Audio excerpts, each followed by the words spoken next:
record on this computer, recording. Yes. All right. Hello, everyone. Again, just updating a few slides real quick. I will share those with everyone now.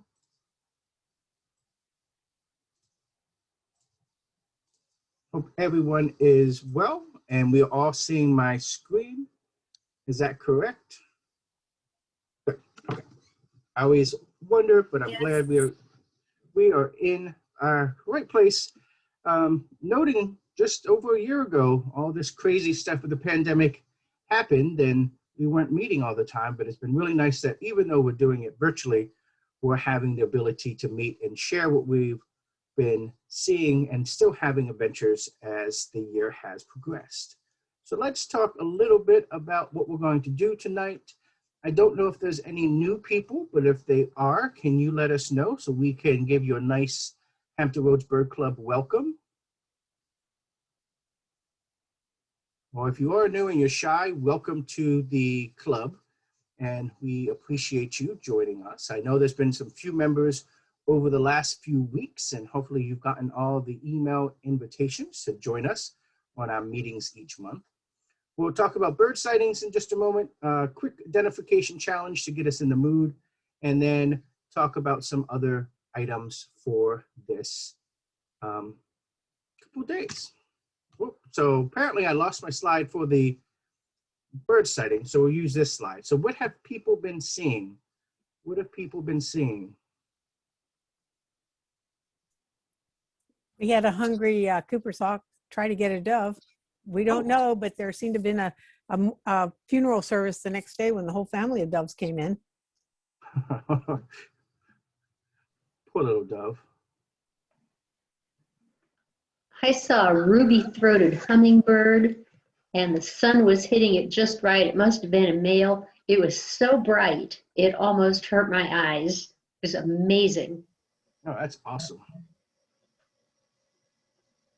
Yeah, I may have possibly seen it has been sighted in this area before, but not recently, but a Lapland larkspur. Wow. Oh, cool. I was watching, I thought it was a sparrow, but it was not a sparrow, and it really didn't eat at the feeder or on the ground. It just kind of passed through. It was looking for a parking lot. Yes. So, of course, when I reported it to Project Feeder Watch, I got the, hey, that's not, usually sighted, but I described it and told them that, it had been sighted in previous years somewhere near this area, and I didn't hear anything else. So sometimes they get, off course. So that's a nice little bird to see, though. They're kind of cute.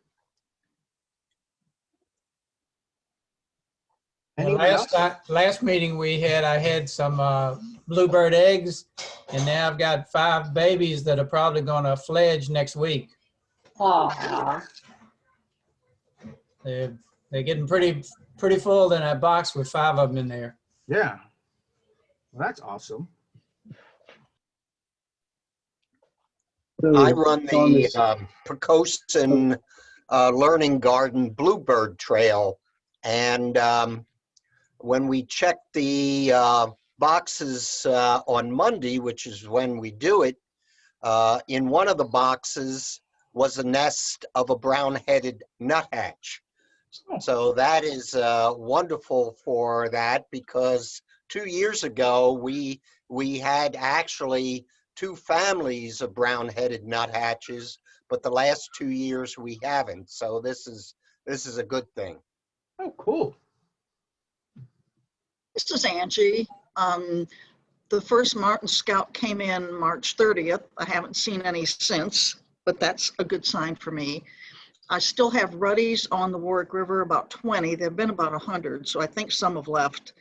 I've had 3 pelicans in and out, which has been good. And today I saw a loon, which I don't always see. Oh, that's a good bit of diversity. That sounds awesome. Anyone So, else?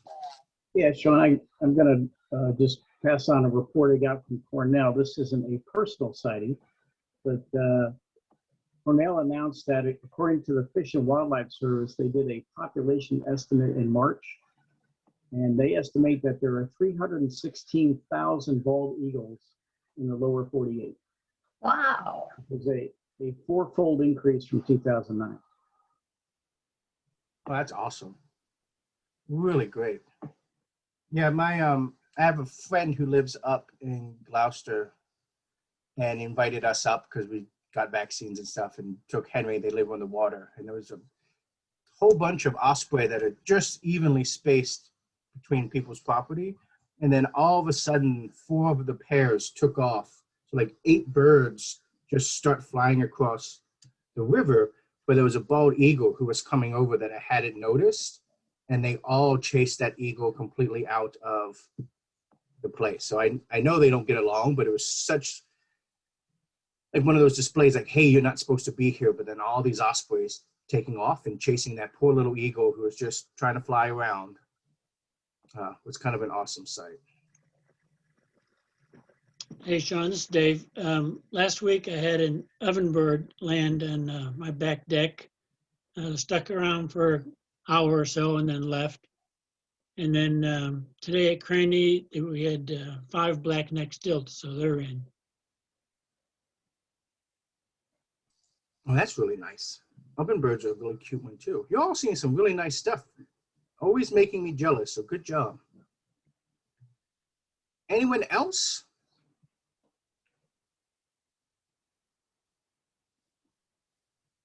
Okay, so let's do our identification challenge.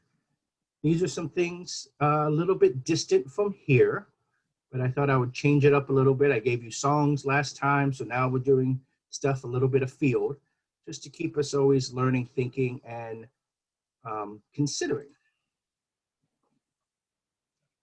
Whoop. So apparently my names have not been animated, so it's going to be a lot easier tonight than I meant it to be. California, Hearman's Gull. Yeah, so I don't know why my animation isn't working, but that's okay. So this is a Hearman's Gull. Charm got it right away, even without the magic giveaway. Actually, I needed the giveaway. I just gave you the location. Okay. So we'll try the next one, but again, I noticed my animations aren't working on my slides ahead of time. And my sister has these in her backyard. Oh, Yep, so a cute little California towhee with a nice reddish rufous rump and a darker chestnut colored cap. And then the last one would have been easy without the name, but nevertheless, you have the name to start off with California Condor. And I've been thinking about these lately too, because they've started to come back a little bit more. I think there's been some sighted in places outside where they've been introduced lately and some nest establishments. So that's always exciting as well. All right, so Gwen, I don't know if you have anything to report about membership. Nothing new from me, but as you said, we've seen some new membership.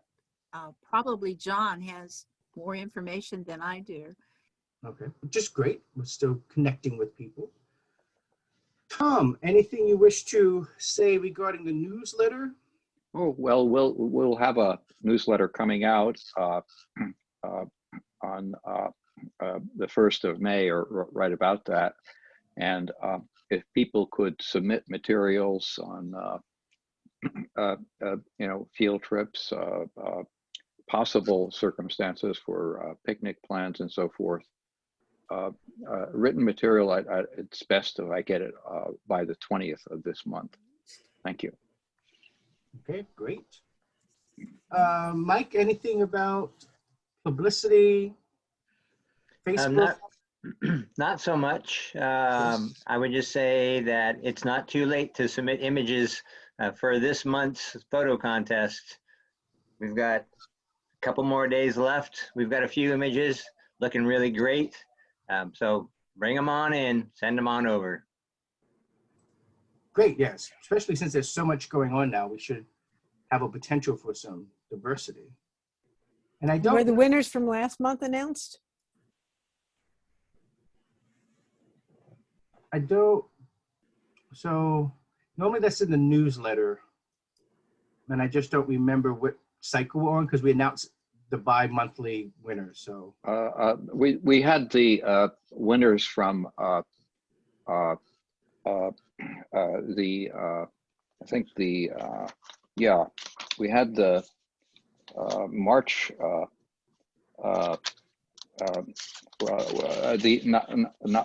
the March, but rather the January and February were in the March and April edition. Yeah. Okay, And then thanks, that will Tom. be yeah, great. And I don't know if the Maxis are here. We're here. Okay, you just didn't come up on my thing. So webpage all going well? It seems to be. If there are any suggestions or desires by any of the club members, let me know. Okay, great.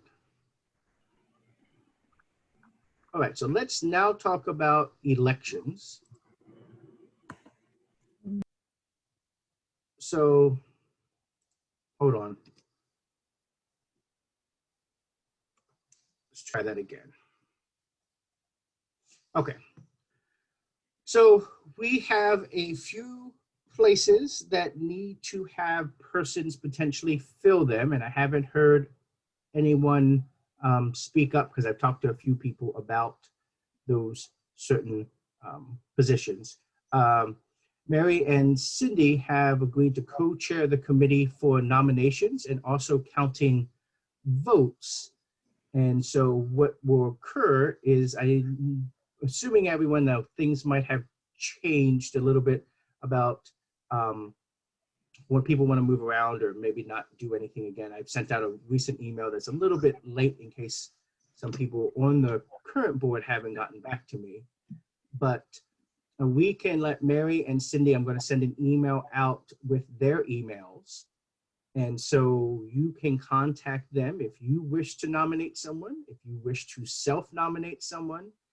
And at the next meeting, I'll present well, I'll send an email out a little bit beforehand, but we'll present all of the nominees for the various positions, and then we'll take a vote. And I'm working on some of the details with Mary and Cindy about that vote because I know not most of the club members attend our virtual meetings, but I want everyone to have a voice.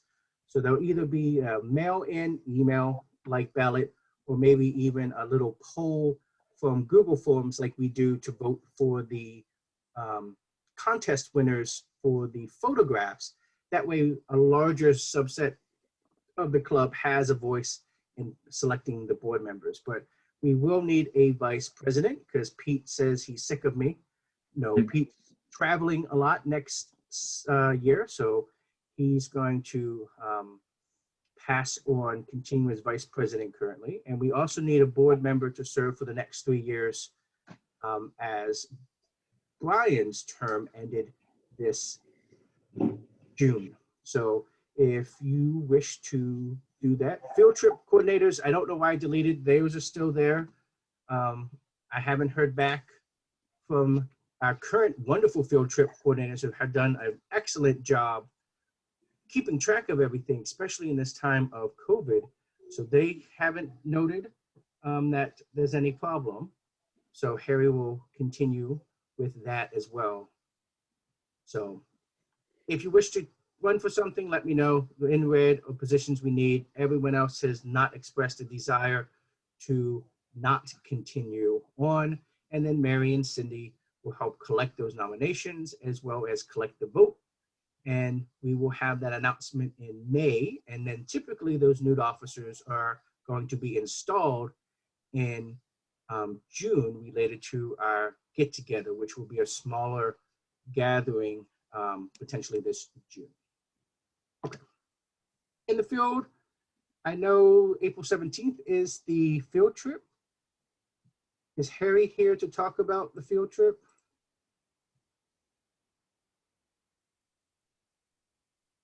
Okay, so I know it's at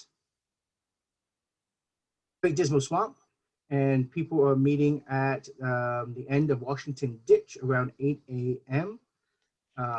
We tend to limit the size, even still with COVID, trying to follow some of those COVID restrictions.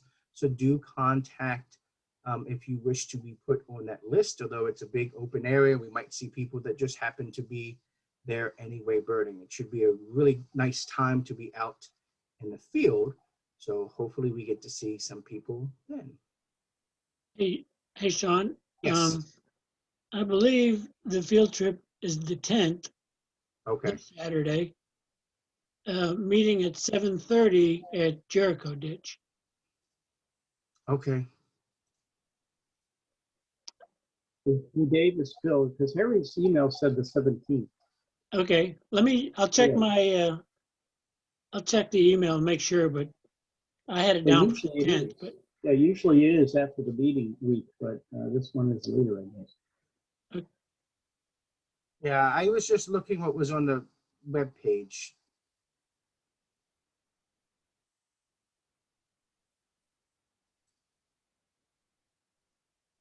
That is what they sent me, and I posted it back a month or so ago. But Yeah, and reading from Harry's email, it says meeting at Jericho Ditch parking lot 07:30 on the 17th. Okay. He must have pushed it back from usual. Okay. So the web page is right. I think so. Yeah, so Saturday, April 17th. Yeah, so are you all seeing what I'm seeing on the web page? Yes. So if we'll fix it for people who are listening, and we'll just solidify that. I'll check in to see if it's this weekend or next, just because there's a little bit of uncertainty, and I apologize if I've introduced more uncertainty. All right, Phil, do you want to talk about your spring bird count, because that's coming up soon too? Yes, so that's on the 24th this month, and I do have volunteers for each sector, but I'm couple sectors could use a couple more folks. So if you haven't volunteered, please consider doing so, and just email me at my usual contact information. Okay, great. And then Dave, I put your information that you sent out the other day, if you wish to just give us a little bit of a heads up beforehand.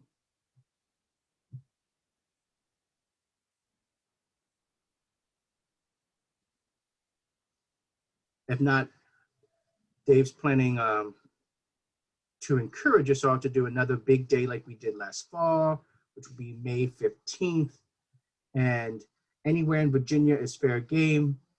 Just count the number of species. You don't need to count the number of individuals, and send them to Dave, and he will tabulate all that and let us know how well we did as a club. So it'd be nice if a lot of us can get out and give Dave a whole bunch of work and see what we can see, which was, by that time should be a really great time to be out and about in the field.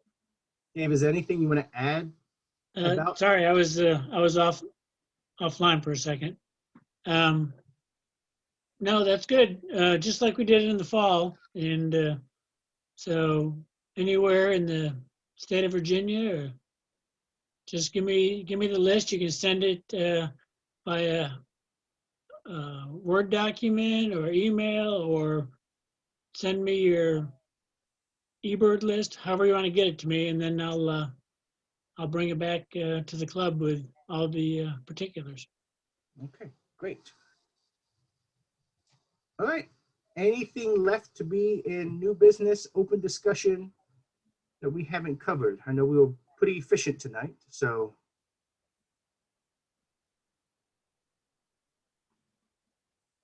Okay, then I am done. I'm gonna stop sharing, close that up. And now it's over to Pete.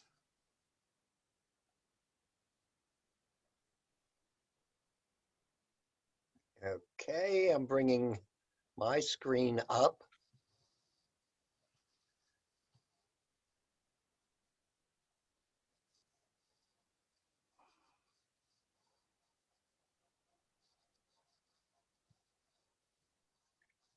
Okay, so I hope everyone can see the title slide. You should see Sequoia, Kings Canyon, and Yosemite National Parks. Yes, Hopefully you see that. we do, Talk Pete. up if you can. And I'm in another room just in case it doesn't work. Okay, so good.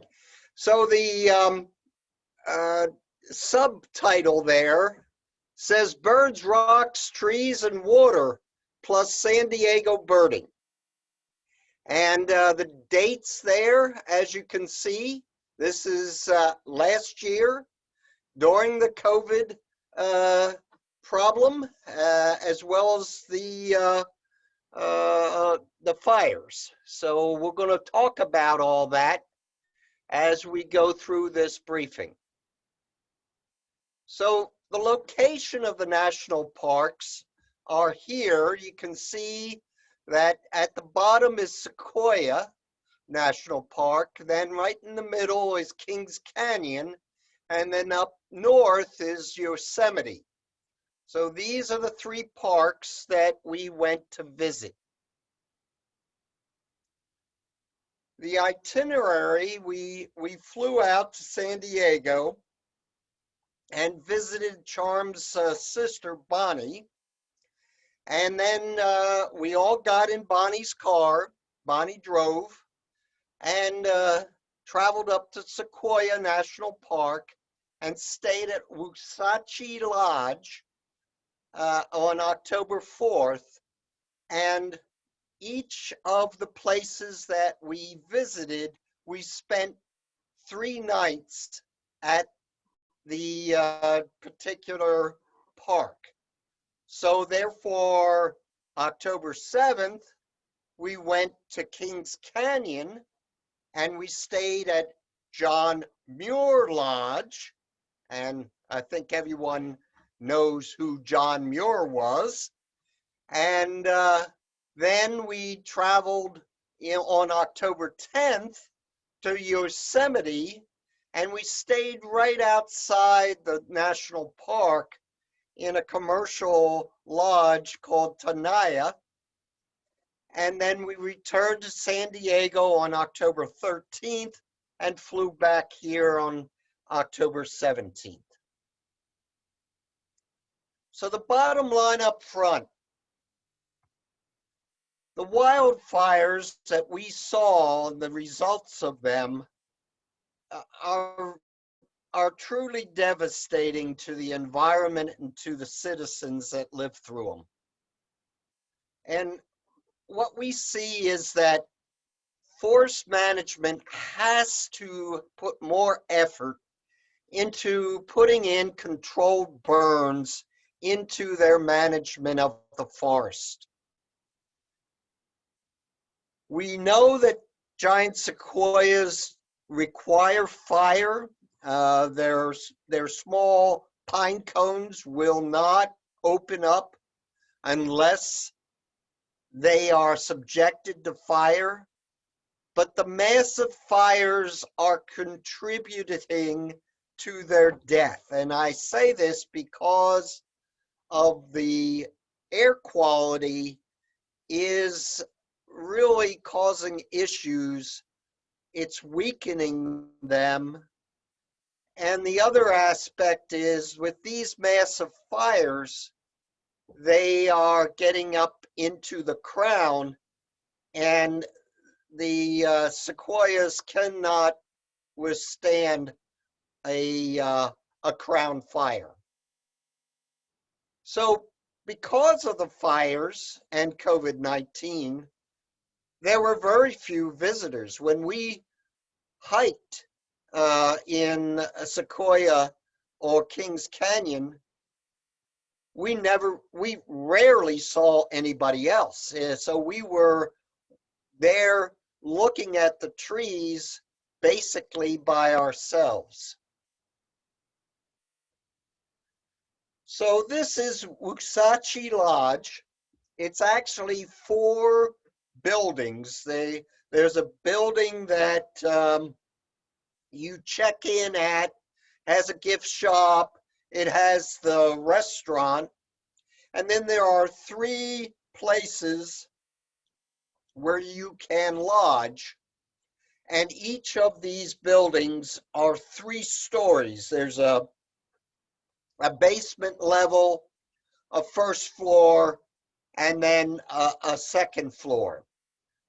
The middle one, which is what this one is where most people stayed.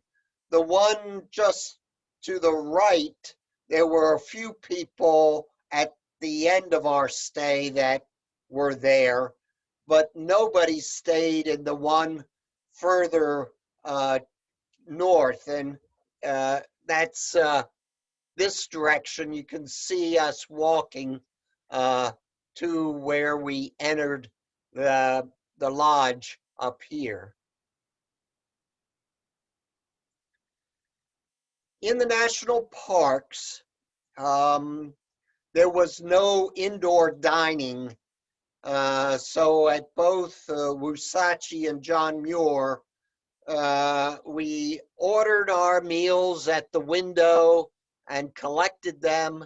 As you can see, there were heaters, or you could take the meal back to your room.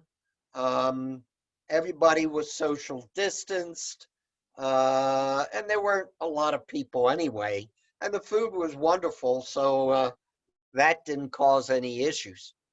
And this is the building that I talked about where you checked in, and the gift shop was, and the restaurant. Okay, so this is the largest tree by volume in the world. This is the General Sherman. You can see how tall it is, how large it is in diameter, and how old it is. And sequoias, giant sequoias, are very interesting in how they grow, because most trees, you have a base, and then as you go up, they taper. Well, a giant sequoia, just as it grows, it just keeps increasing its volume at the lower end. And many of them just have a dead top or a very scraggly top. And as you go up here, you can see this is the foliage way up from the base of the tree. Now, there are 68 groves of giant sequoias in the Sierra Nevadas. They're in a narrow belt on the western slopes, and this belt is 15 miles wide and by about 250 miles long. Now, the bark of a giant sequoia can be 3 feet thick, and the sap contains tannic acid, which provides significant protection from fire as well as insects. So here are some other pictures to try and get you to see the perspective. This is me reading about this particular giant sequoia, and you can see that I can't get the giant sequoia in the frame, but you can see how small I am. Here's Charm and I at a grove of giant sequoias, and you can then get a perspective of how big these trees truly are. Well, not everybody was very happy that we showed up after the pandemic had closed everything down, and then the fires closed everything down, and then we showed up because they opened up. And so this chipping sparrow looked at me and said, "Why are you bothering me?"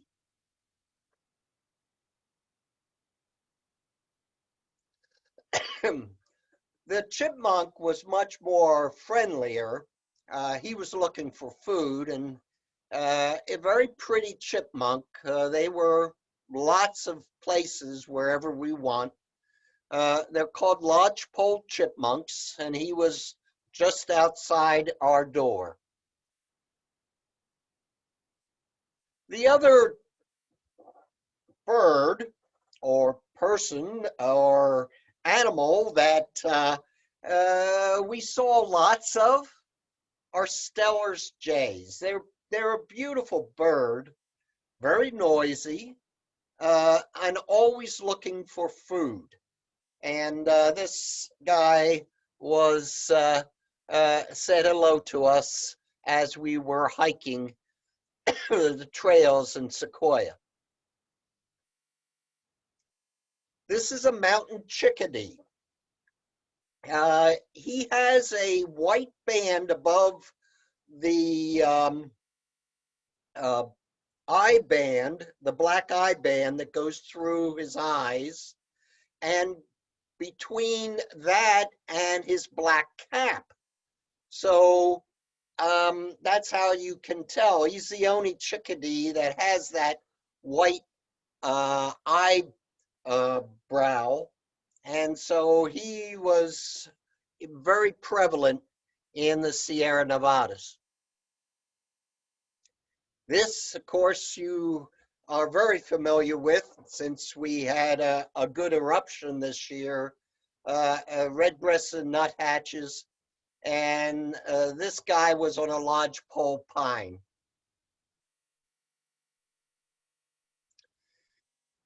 Before it became a national park, the area was farmed.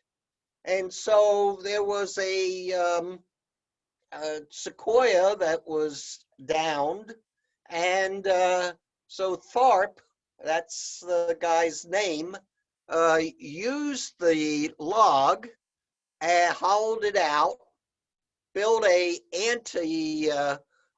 place where he could put a chimney, and used it as his place of residence. You also should look here at this place. Here we go. Right here. This here is an opening into the log. Notice he's built a cover over it. So if it's raining, it doesn't go into the log, and he can close this up in the wintertime. But that's how he gets ventilation, because his sleeping quarters is right here.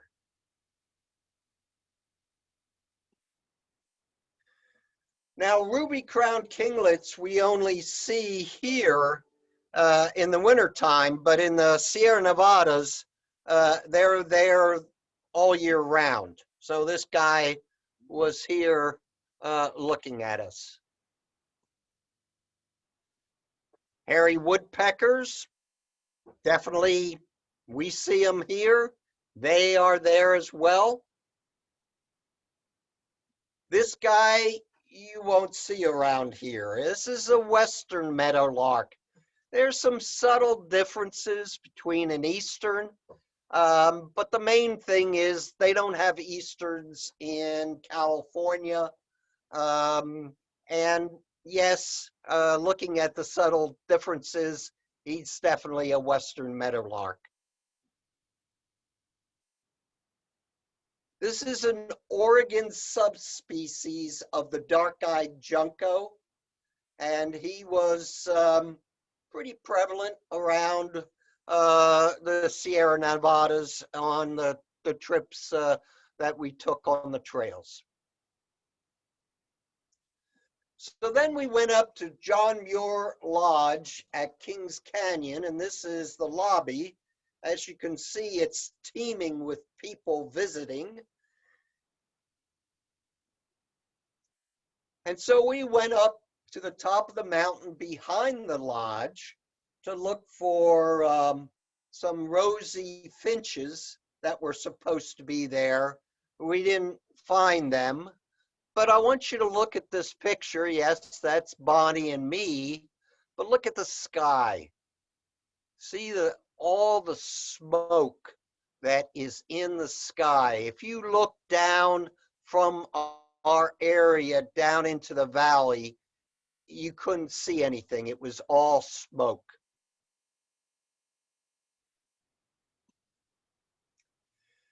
So this is the Audubon yellow rump warbler. We have the myrtles, and you can see he's got yellow here where the myrtle has white.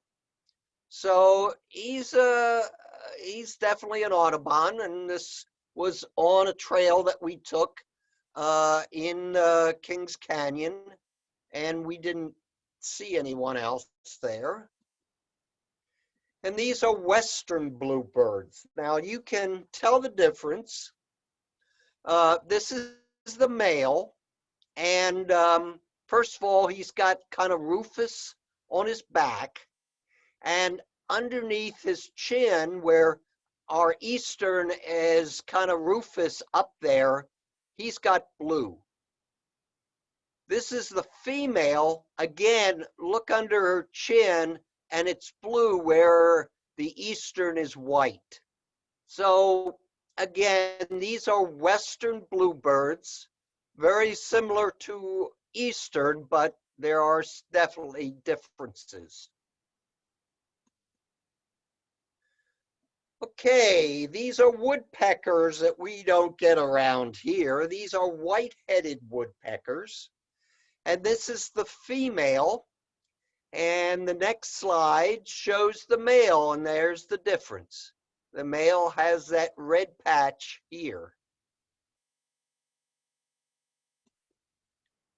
Okay, so this is a white-crowned sparrow. Of course, we get white crowns here. He's eating a dogwood. It's a dogwood tree that only grows, it's more bush, that only grows out in California. But it gets these clusters of berries, and he's munching on them. Okay, so this guy, you should kind of look like, yeah, I know this guy. Well, he used to be part of the winter wren family, but they split him off, and now the Pacific wren is his own species. So he came and was interested in looking at us again. He hadn't seen anybody in a while, and he was curious.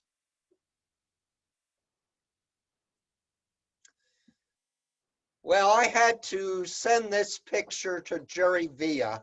I certainly did not know, I could not identify him. He was in the willows on this trail where there was some water. And Jerry said it was a dusky flycatcher.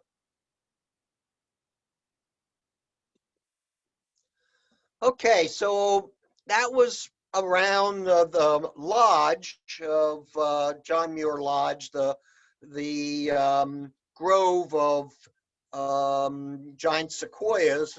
But Kings Canyon is much larger, and we decided to go look at the canyon. And as we're driving there, we're seeing all these Vaux swifts that are flying all around. So I pulled off to the side and thought, oh, geez, it would be good to be able to take a picture of them. No, you can't take a picture of a Vaux swift that's flying because they're much too fast. And so I failed in getting a good picture of them as they ate insects on the wing. But as you can see, Charm's here pointing out with her laser that there's something moving out there. And sure enough, out popped a canyon wren who was interested in looking at us because, again, he hadn't seen many people. And so he was very kind in allowed me to take a good picture of him. Now, I did say we would see some water, and this is down in the canyon, and this is Roaring River Falls, which is very pretty. I think it's a beautiful place, and we did have company. A hermit thrush did show up, and he was interested in the very nice environment as well. And again, hadn't seen many people, so he was curious. Well, we had to fill up our water bottles, and before we went on another hike, and the water stop was quite interesting. As you can see here, the water came out of a rock. But as you can see, the sign says, fill your water bottle here. So that's what we did. So as we started off, a Clark's Nutcracker was scolding us. He was very interested in what we were doing, as well as us going down the trail. As you can see here, it's kind of rocky, and that's Charm's backpack ahead. So you can kind of see as we're in the canyon, among the rocks. And of course, the Stellar's Jay is watching us as we go along. And he's interested very much in whether we're going to feed him, because there haven't been many people on the trail. And so you see me here sitting down, and I'm having a snack. Well, he was directly over my head, squawking. And I didn't know what he was going to do, but I felt like I didn't want to take the chances that if he was really upset with me, he might do something. So I did give him a little piece of what I was eating. And you can see here, he's very happy that he got a piece of my snack. I will just add, he was poised to poop if there wasn't a treat.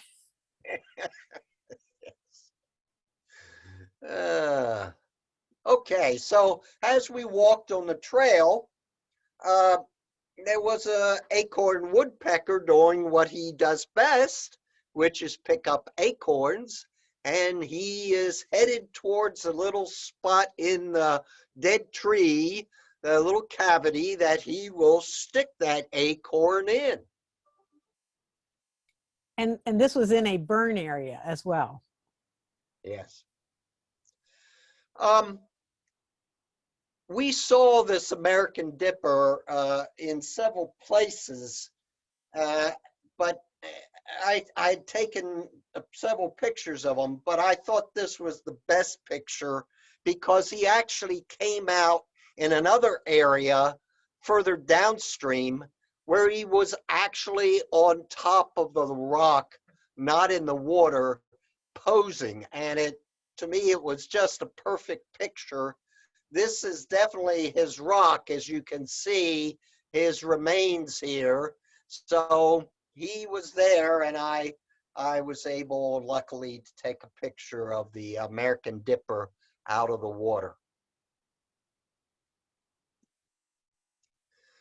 We left Kings Canyon, and I will tell you, it was very, very smoky, and the pictures of the canyon were not very good. You couldn't see anything looking down into the canyon.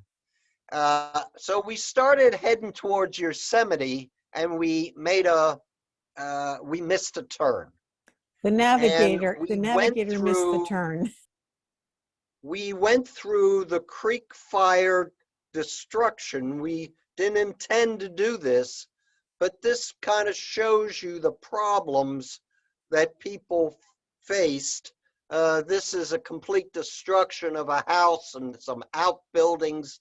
You see the electric company trying to restore electricity to the group of houses that remained, and you would have destruction like this, and right across the road, the house was not touched. So it was selective. Nobody knew exactly what structures would go up, but this one definitely did.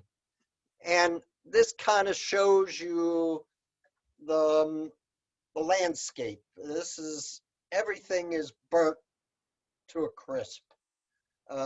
It was actually horrible to see the destruction that the creek fire caused.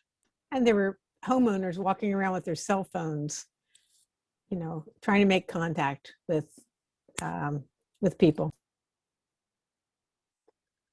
Okay, so to show you that giant sequoias actually do survive fire, if you look at this giant sequoia, you see daylight between it. Yet look up here.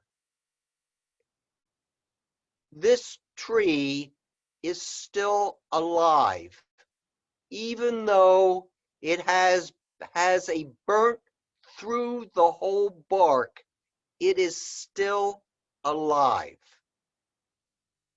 This particular tree, now this is not a giant sequoia, this is a pine, but that's all that's remaining of the many fires that occurred, and it's just basically a complete stump that it just remains. So we finally made it to Tenaya Lodge, and Tenaya is a commercial lodge. It's just outside the national park in Fish Camp, California. And this is where you pull up your car. The lodge is back here, hidden among the trees. It's a beautiful place.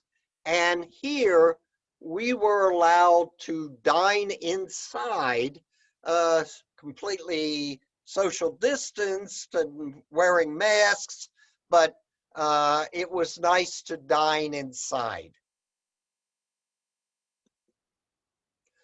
Okay, so the next day we had a tour booked, and I want you to look at the sky. This was the first time in 2 months that the sky had cleared. We met a family, a man and a woman, who was on their way to San Diego, but had to get out and do a run that morning because it was the first morning in 2 months that there wasn't smoke in the sky. So we were extremely lucky, and this is up on Glacier Point, and of course, it's the iconic half dome that you're looking at. Here's the North Dome and the Royal Arches, again, from Glacier Point. And this is looking down into the valley from Glacier Point. Here's the famous lodge that is down there in the valley. So you can see it's, the seeing is wonderful. You don't see smoke. And this, the day before, you wouldn't have seen this. It had, the night before that we arrived, there had been a little bit of rain, and that little bit of rain had cleared the sky of the smoke. Okay, so we come off Glacier Point, and we're going to enter Yosemite Valley. And for those who've never been there, you actually go through a tunnel to go into Yosemite Valley. And so this is when you come out of the tunnel, it's called Tunnel View, and this is the view into Yosemite Valley. And is there any doubt that Yosemite Valley was formed by a glacier? You can see the gouging of the valley by the action of the ice. And of course, it's a picture of Charm Eye. And of course, in the valley, we got lots of common ravens talking to us. Again, they were very interested in seeing whether we would feed them. As you can see, this guy's banded, and he was quite interested in us. There were more people in Yosemite, even though the campgrounds weren't open. The lodge was open, and there were several, not just the big lodge, but there were some of the smaller lodges were open as well. So there were more people in Yosemite than were at Kings Canyon and Sequoia. Okay, so Brewer's Blackbird, you normally say, oh, Brewer's Blackbird is black. Well, you know, the feathers are going to reflect sunlight. And here it shows you how those feathers will reflect light in such a way. As you can see, he's in a bush, not in direct sunlight. You can see some little pieces of sunlight there and there, but he's in the shade. And the way I was taking the picture, the reflection of his feathers make him look this beautiful turquoise. So it was a beautiful picture of how feathers will bend the light to different colors. Again, I said that we would see some water. You know that Yosemite Falls is not going to be present. It is only there in the spring because it's fed by the snow melting. And so where you have the iconic Yosemite Falls, there's nothing. But Bridal Veil Falls will do throughout the year. So it's a very pretty falls as well. So this is a valley view of El Capitan.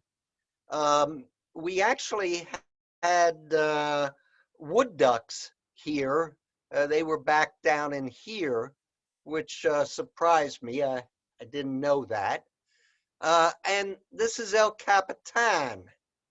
And El Capitan is always, there are people climbing it. So here's the climber. And here's his sleeping platform and his gear. And he's just about as far as he's going to go before he's got to haul up his platform to where he is. And then, you know, he secures it and then continues up. So he was pretty far up. He finished the climb the next day. So he was pretty far along. So Yosemite has their own grove of giant sequoias, and it's called the Mariposa Grove. Normally, there are shuttles that allow you to move within Yosemite, so you don't have to do much hiking. Was not true because of COVID. So to get to the Mariposa Grove, we had to hike a mile and a half in this trail to just get to the Grove. And then from there, we had to walk to get to the Grizzly Giant. And as you can see, this is a pretty big tree. There we are down here. So you can see how small the people are to this huge, huge tree.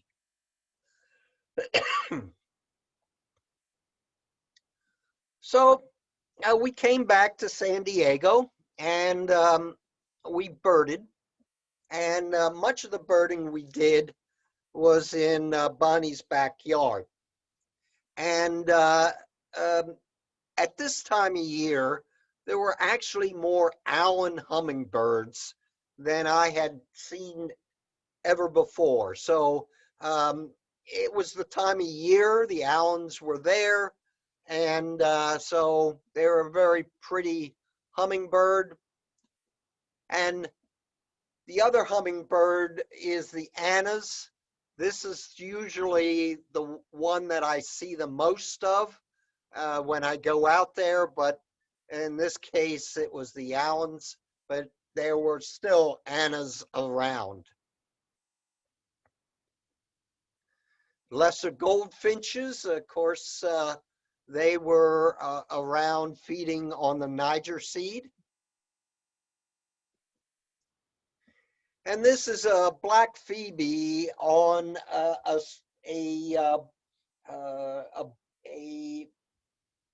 pool diving board, and he likes to use the water in the pool to take a drink. So I got him after he had done that and was standing on the diving board. Black phoebes are look a little different from our phoebes. And this is the backyard. This is a Canarian palm tree that is in her backyard. It's a gigantic palm. It comes from the Canary Islands, and this is the pool. So it's a very nice backyard that has plenty of bird life. So we took advantage of that. So we went to Dog Beach, which is one of our places that we really like to go to. It's called Dog Beach because there are you can take your dog there and unleash him, and provided he's will behave what you tell him to do, then he can be without a leash. And there's this great little blue sitting there. And on another log was a reddish egret and a snowy egret, complete with golden slippers, as you can see. We had lots of whimbrels. It's maybe hard to see his bill there, but that's him eating insects in the fall, in the what is around the water. A willet. Here's a western kingbird. And one of my favorites is the Say's phoebe. And it was good that he was on a pole so I could get this picture. He's a beautiful bird. And of course, he's only out west. Do you want to just share with them what they were doing at Dog Beach, the reclamation of the area? I don't know.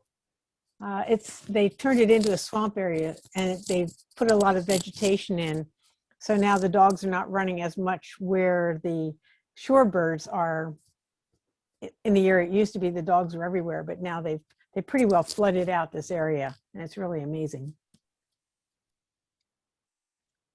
We go to one of our favorite areas is a place called the Formosa Slough. And unfortunately, the only thing that we saw there was an eared grebe. Normally, we see a lot more, but that was the only thing that we saw. So some final thoughts. Very lucky on the timing of the trip. The COVID-19 restrictions and wildfires had our thoughts that this trip wasn't going to happen. Luckily, California relaxed the COVID-19 restrictions, and then the wildfires, they had sufficiently beat them down in the area. So the places opened up, I'd say about 2 weeks before we got there. So everything was it was difficult. We didn't know if it was going to happen or not.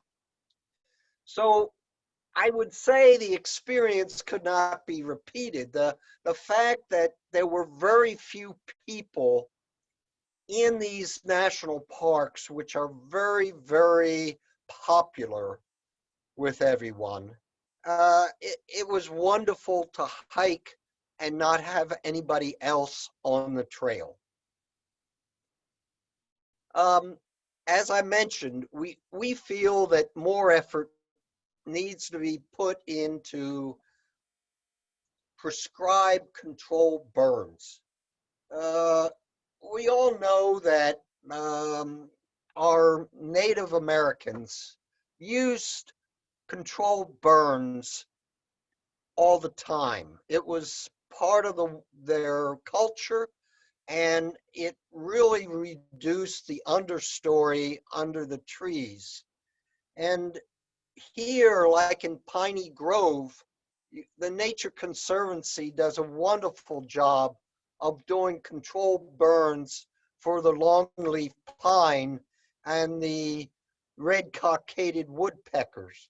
So we know it works, and there needs to be an increased effort to try and do these controlled burns. The last thought I have is if you have a bucket list, we highly recommend that these national parks be put on your bucket list. The seeing of the giant sequoias are unbelievable. We definitely still want to go out and see on the Pacific the redwoods, the giant redwoods. They're an entirely different species, and they're actually your tallest trees, taller than the giant sequoias, but they're on the coast. They are not in the mountains. The mountains are where the giant sequoias are, and as I mentioned, a narrow strip on the western slopes of the Sierra Nevadas.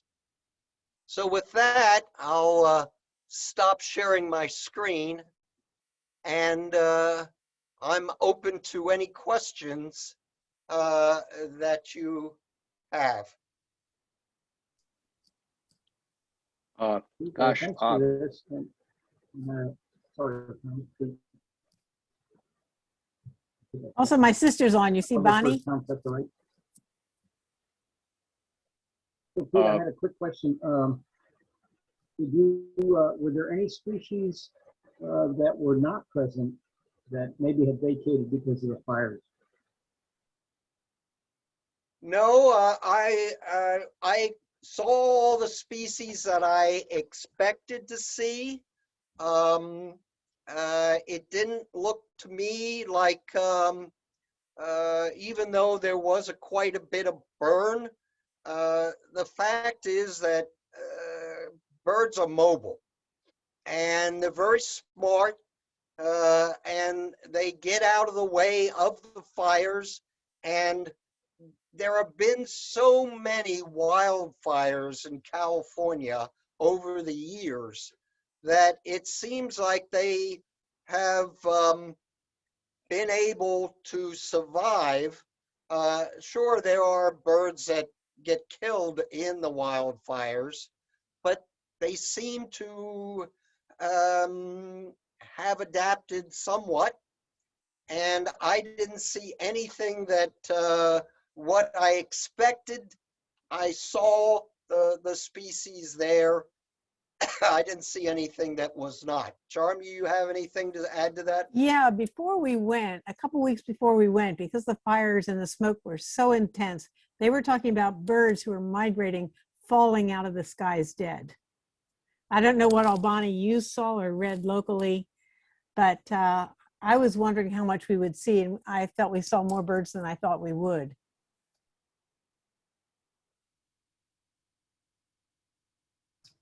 Mike Bonnie?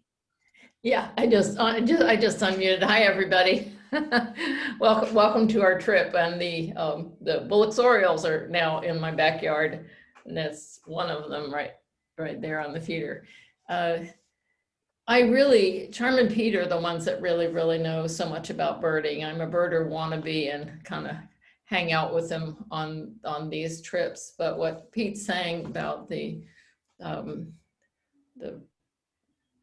carnage, we really didn't see that at all. No, not at all. And it was really because it was so unpopulated, we were able to move about so easily and hike quite a ways, 350 feet down one canyon and back up again to the sequoias. So, and 8 miles on another trip. I well remember. Yes. Would you repeat that question? I was trying to get a different background in the one that. Oh, from Bill? Yeah. Bill, your question? Well, I just asked Pete whether there were any species that had vacated the park that because of the fires and were not present. But Pete seemed to indicate that all the expected species were present. I think Tom had a question.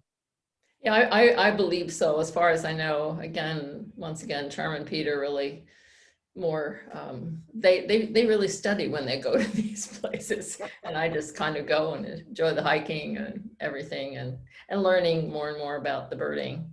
But my backyard, as Pete says, I think I have 13, 14 varieties that are just in the backyard that come, the migrants. We have, let's see, the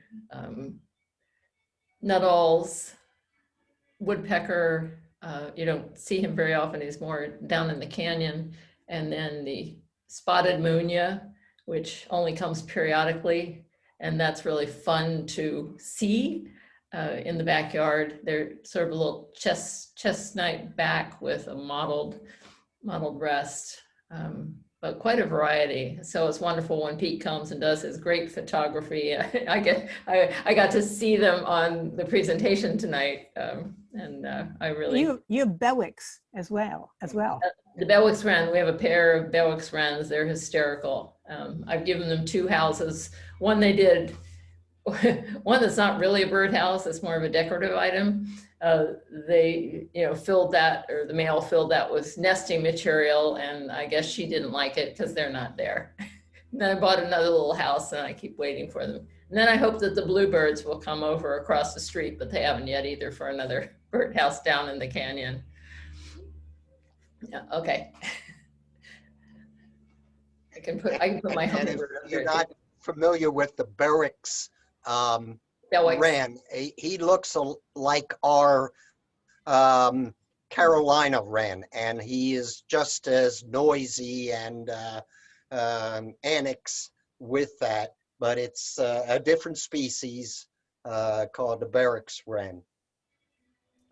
And I will throw one more thing in. Bonnie just happened to end up having neighbors who are lifetime birders that have traveled everywhere. And they have hummingbirds that fight over the feeders. So whereas we get one hummingbird per feeder, they have hummingbirds lined up on the wires because all 6 ports are filled. And I have experienced that also with a feeder there at every other. I'll have 4 to 5 feeding, and the Allens as well as the Adams are all here. And they look a lot like Rufus, but they're not. You know, Rufus has a different tail configuration, and this is a little guy that I took just the picture just right outside my. We have sort of a lawn area, and he was in a tree, and it's on my screen. All right, I just have to add one more thing. So my sister lives on a place called Dove Court. And while she was visiting Francie next door, it was either last year or the year before, a Cooper's hawk flew into Francie's house. Yes.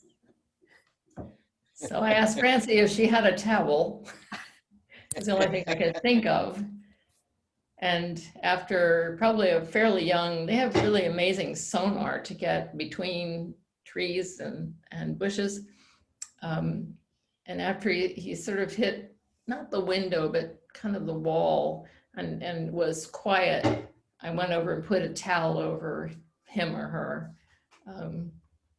and was able to release the bird unscathed, and off it flew. But I have come home, I have several bird baths, and I have seen the Cooper's hawk in the bird bath. Not very often. I have also seen results of the hawks being in the trees, the snacks that they've had. We have mourning doves. Mourning doves are not your most intelligent bird. And yeah, we had a couple mornings of feathers, but I've seen that hawk sit up in that tree 3 or 4 hours, not moving, just watching. I've got several photos of that, which are quite, I mean, it's just a magnificent bird. And we have red-tailed hawks, peregrine falcons sometimes. We had a pair. They haven't been around for a little bit. And of course, we have the San Diego Zoo that's not too far from us. So there are some folks that have gotten out. The parrots, what are those, the red-crowned parrots that have the very big squawking, big voices, and they run along. Yeah, it's an active area. It's an active area. Thank you.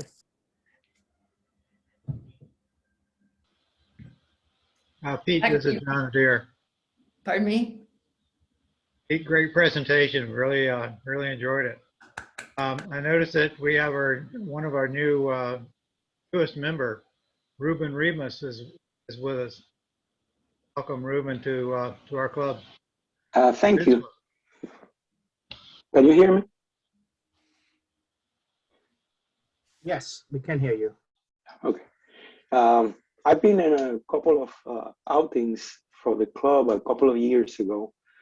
And so I finally did retire this year. I've been meaning to join the club before. I'm not much of a birder, but I'm looking forward to being able to join one of the physical meetings whenever they resume. That's all I have.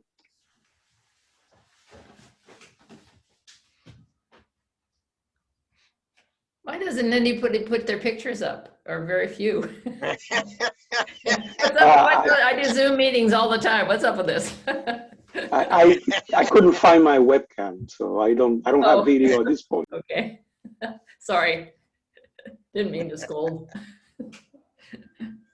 There's Wendy and Ellis. Yeah, hi. Hi from San Diego.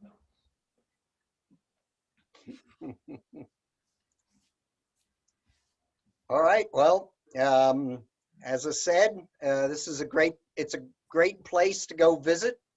So I recommend a trip out to California at some point when you feel comfortable to travel again. The wildfires are not active right now, so you're not going to have smoke out there. So it's beautiful country to go out to the Sierra Nevadas and see the giant sequoias as well as the birds. And if you can get to Yosemite and you haven't been there, it's absolutely wonderful to see. Yeah. Great picture taking, great opportunities. We have so many in San Diego, so many shorebirds and inland birds. It is such a variety of habitats here that you can take advantage of, and we have so much to offer.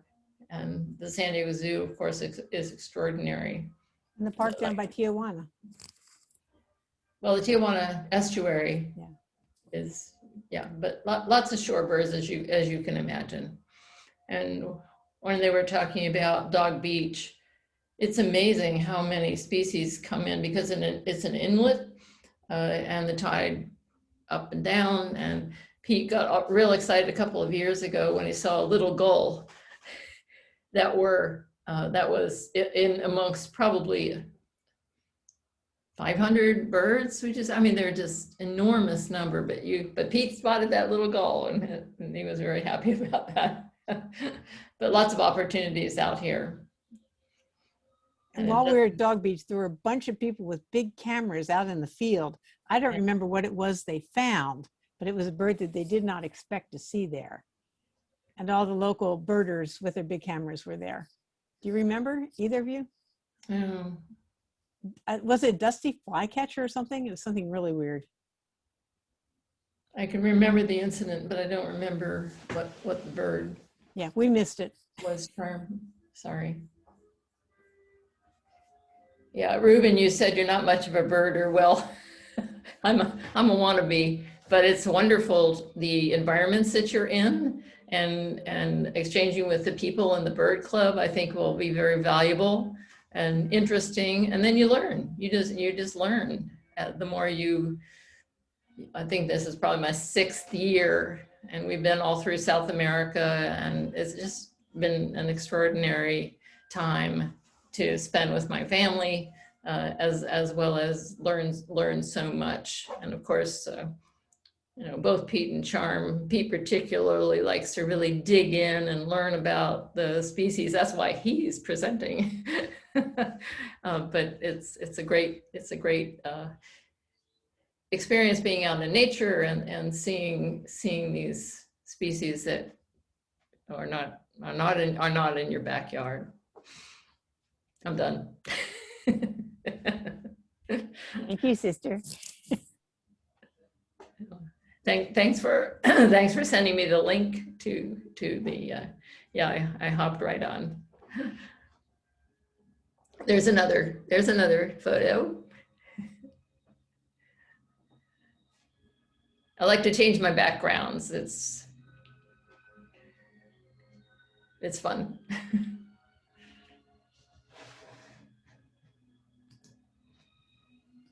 Thank you, Pete. Very nice presentation. Nice to see so many birds and see so much of Northern California and Southern California and learn a lot this evening. So thank you again. And I guess we'll wrap up this evening. I hope everyone has a good time exploring. And until we see each other again, good birding. Bye-bye, everyone. Thank you, All right, Sean. good night, Thanks, Pete. everybody. Thanks, Bonnie. See you next time. Another trip. Another trip.